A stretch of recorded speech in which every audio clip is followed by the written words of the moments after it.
Iran বিষয়ক প্রস্তাবিত শান্তি চুক্তি নিয়ে মার্কিন প্রেসিডেন্ট ডোনাল্ড ট্রাম্প স্থানীয় সময় শুক্রবার হোয়াইট হাউসের সিচুয়েশন রুমে তার উপদেষ্টাদের সাথে বৈঠক করেন। তবে কোনো ধরনের সিদ্ধান্ত গ্রহণ ছাড়াই ওই কক্ষ ত্যাগ করেন তিনি। এমনকি জানানো হয়নি কোনো কিছুই।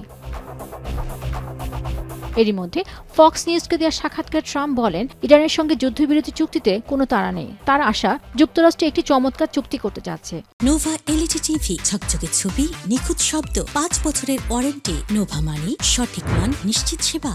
অবশ্য তা না হলে ওয়াশিংটন সামরিকভাবে বিষয়টি সামাল দিবে বলেও জানান তিনি। এ সময় ট্রাম্প ইরানের নেতাদের খুবই কঠোর আলোচক হিসেবে অভিহিত করেন।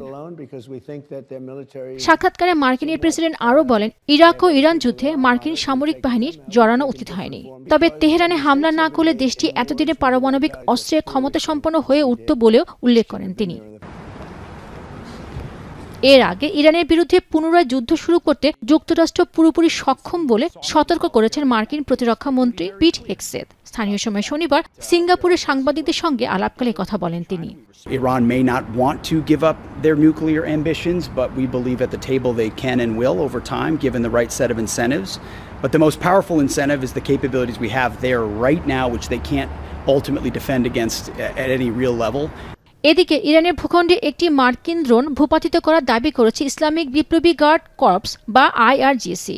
দেশটির সম্প্রচার মাধ্যম IRIB জানিয়েছে, MQ-1 ড্রোনটি যখন তেহরানে অভিযান চালানোর চেষ্টা করেছিল তখন বিপ্লবী গার্ডের আধুনিক ক্ষেপণাস্ত্র তা ভূপাতিত করে। পেনুগা সুলতানা, এখন বিশ্ব।